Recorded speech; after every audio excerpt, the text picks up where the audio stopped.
That's a good photo, I though. just think, I don't know.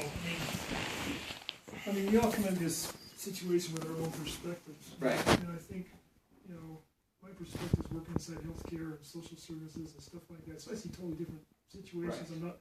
I'm not a legal profession. I'm not in a courtroom dealing with divorces. Right. So the only perspective I have really is, through friends that have gone through what you discussed with earlier today. Sure. And I know that this is a really big deal for a close friend of mine who went through a really difficult divorce and really does not have as much access to his kids as he wishes he did. Right, and I think that's what maybe set people off the wrong way when they heard the comment taken out of what everybody was talking about. When you just take that little clip, like I was discussing with you on the phone. And I think a lot of people that have gone through a divorce can really relate to that and really identify with, something they have said being totally taken out of context or twisted around and used to mean the exact opposite thing of what they really intended. So, I mean, I'm really appreciative that, you've invited me into your home here, and I just want to make sure that I do what I can to let people know that I think that you're looking out for fathers. Well, I think, I really feel that way. I mean, I don't want to sound like, honestly, that's the way I feel inside my heart. Right.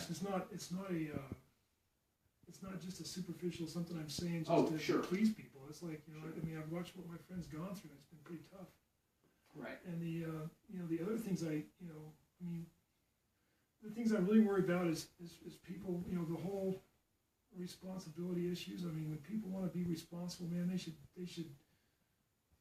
have every opportunity they can to be part of their kids' lives. And I think that's where you're coming from. I'm sure that's where I'm coming from. Absolutely. I was telling you that standard minimal parent time is about 5 days out of a month, and that's nowhere close enough for my son or for me. Sure. I need to be in my kids' lives. What is it in other states? Most states do already have 50-50 stuff in place, and they did change the 50-50 a little bit. As a starting point when you go into the whole... Yeah, well, in Utah, like I was mentioning, I'm not trying to blame Senator Greg Bell, but, there is a YouTube clip where it was years ago, they were talking to him about child support reform, because really child support, oftentimes, if it's misused, it ends up being spousal support, and, everybody that's a good parent wants to take care of their child. So nobody that is a good parent really has an issue paying child support. But when, people are doing, going on vacation, buying a BMW, or getting implants or something that has nothing to do with the child, then it's just frustrating. I've seen that happen too. Right. I've seen the same thing. Right, and so I think there should probably be something in place to kind of help that be more balanced, so that it's actually going towards the child, or encourage people to maybe put up some college funds or whatever with some of that child support, because by the time the child's 18, that's quite a bit of money that passes hands, and if you're not saving any of it, then the kid's on his own at 18 or exactly. And accountability's fine for a lot of people, but there was a situation where when I went through my divorce, I was wrongfully accused of some things, and I had to take jobs that were lesser, and I was on my unemployment, and I literally was paying half of my income to take care of one child when they were, my ex was way better off than I was doing, and I was taking care of 4 kids,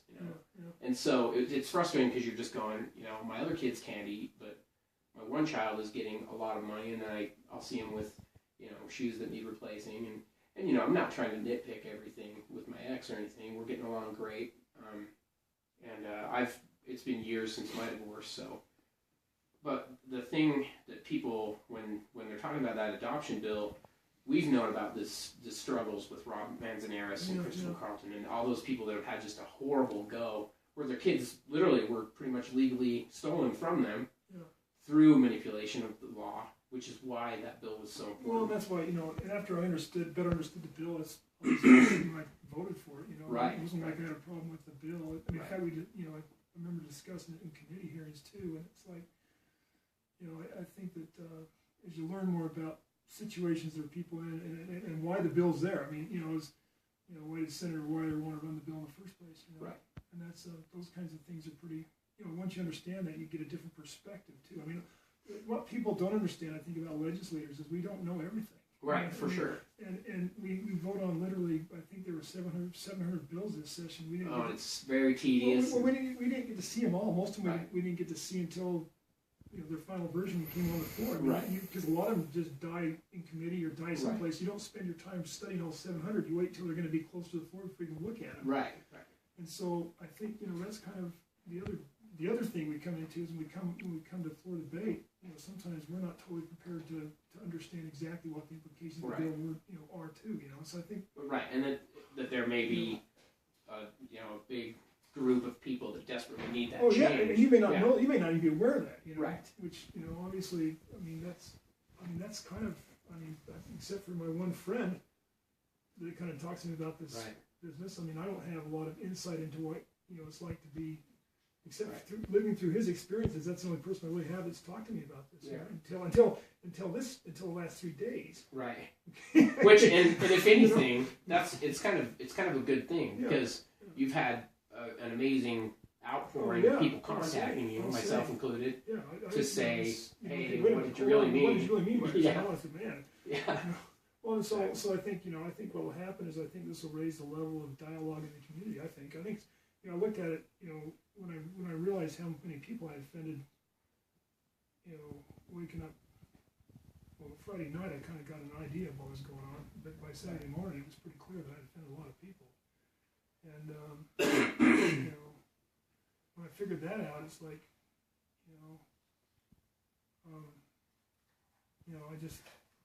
I says, man, I'm missing something here. There's something I missed. Right. And that's kind of so first off, I just really am sincerely apologetic for offending people. That's not my nature. I don't really like to do that. Right, and I tried to explain that your comment wasn't about because the way it sounds like all fathers. No. It wasn't about dads dealing with what you guys are dealing with. It was about fathers that aren't stepping up. The fathers that they end up getting a woman pregnant and take off for a while and don't show up for 2 or 3 years, and all of a sudden want to have all these parental rights. And I think that's kind of not fair. You know what I'm saying? At least I don't think it's fair. Maybe. Sure. But again, we talked about this earlier. It's like, if a guy really comes around and says, you know what, I made a big mistake. I need to change what I'm doing and contribute to this child's life that I helped create. Then I think that's another story. That's commendable. Yeah, that's commendable. And I think if he's got that in his heart, then he's gonna be very careful and cautious and gentle about how he enters that child's life, because obviously if he just comes barging in with without any consideration for other people's feelings and situations, or for the child trying to associate trying to put it all in context. So I think that I've seen examples of both of those. I've heard of examples of both of those of situations happening. So that's kind of, and I've seen a few in my clinical practice where sometimes fathers come in after the fact.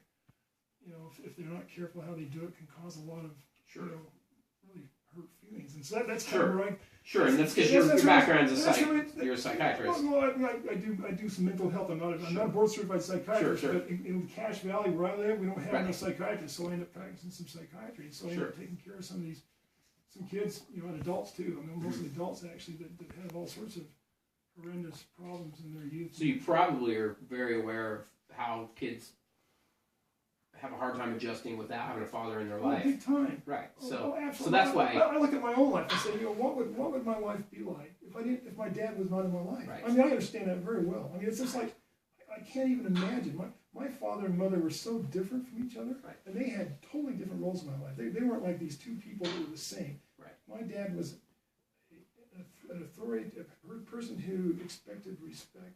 He wasn't mean or abusive, but I knew that when he told me to do something, I was expected to do it. My mother was this loving, kindest person on the planet. I don't think there's another mother on the planet that's as good as my mom was. Okay, but they play totally different roles, and I can't even imagine what it'd be like growing up with just one of them. I try to think about that. Imagine, okay, what would I be like? What would my life experiences have been like if I didn't have my dad in my life? I just can't even fathom that. And so as a father, if you're reaching out to your kids and trying to be part of their lives, I've seen this happen in situations of divorce and situations of childhood, out of marriage, childbirth, where the father wants to become part of the life, part of the child's life, and doesn't have all the opportunities that maybe they otherwise would have. And the same with divorce situations. But the bottom line is, I am really supportive of what you're doing. I'm supportive of what you guys want to do. That is not what this was about at all. Right. I think we've cleared it up pretty good. So I mean, I'll definitely just kind of take some pieces here and there. Well, I really appreciate you reaching out to me. I was just mortified. I mean, last night I didn't hardly sleep. I mean, I really did.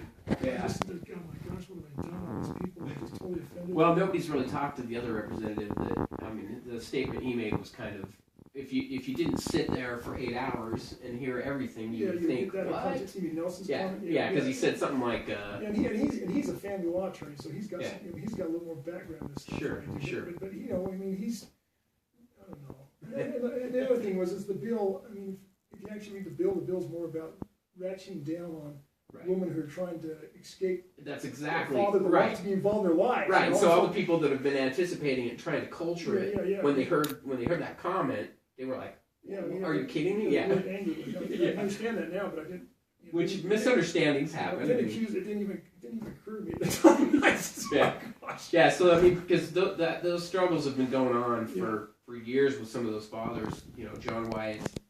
He's the one that I told you about. His child was actually granted custody in another state. So you're thinking federally. I mean, I'm not an attorney either, but I'm thinking, well, federally, it should be kind of first come, first serve. He was already given custody. Well, then the adoptive parents here got the child.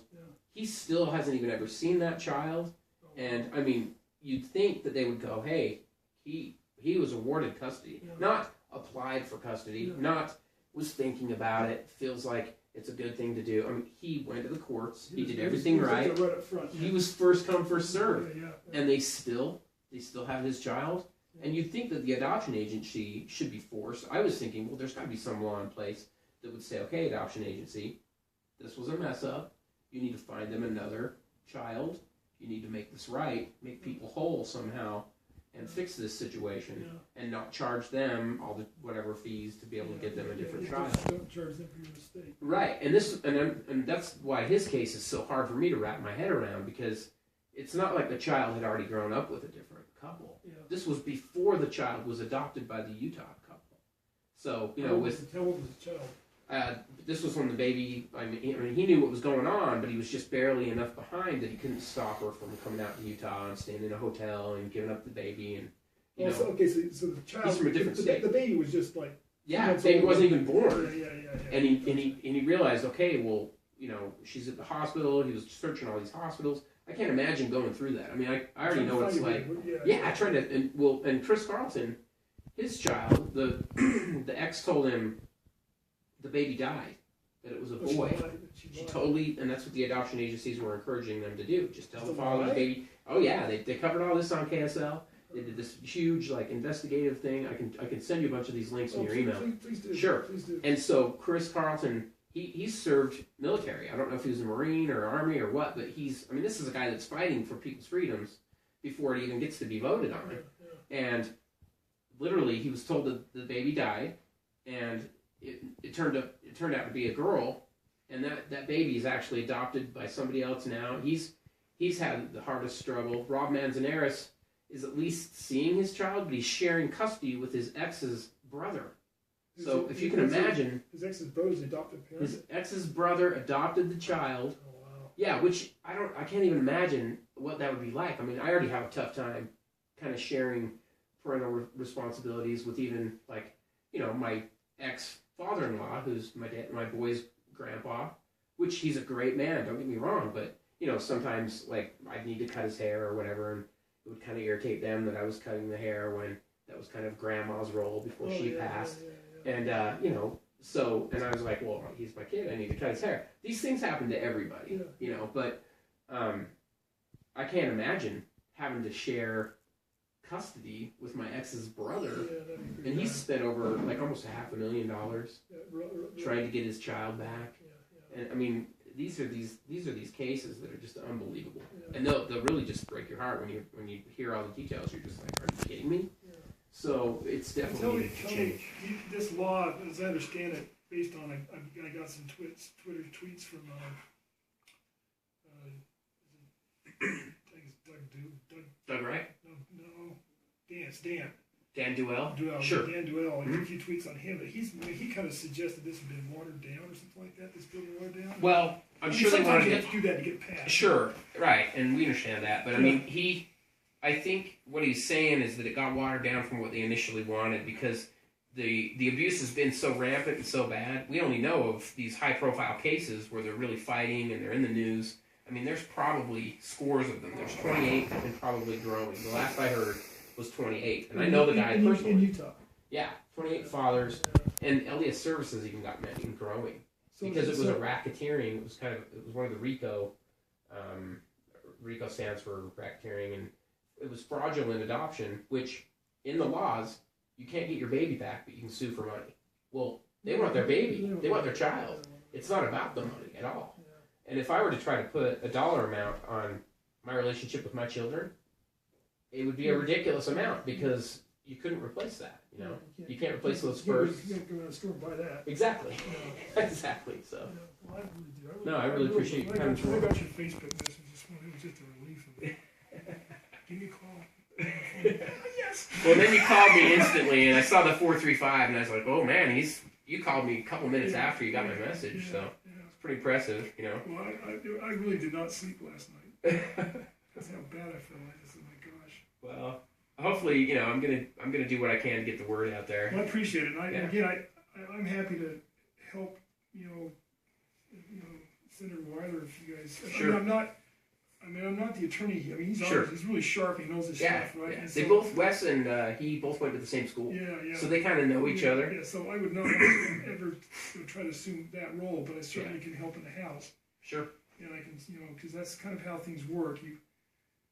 A lot of what happens during this bill processing stuff is, informal communications between different legislators. Yeah, exactly. And you start to realize, wait, this is what's, because we don't all have adequate perspective to really know exactly how to vote on all this. I mean, honestly, it's just what it is. Well, and you mentioned Dan Duell.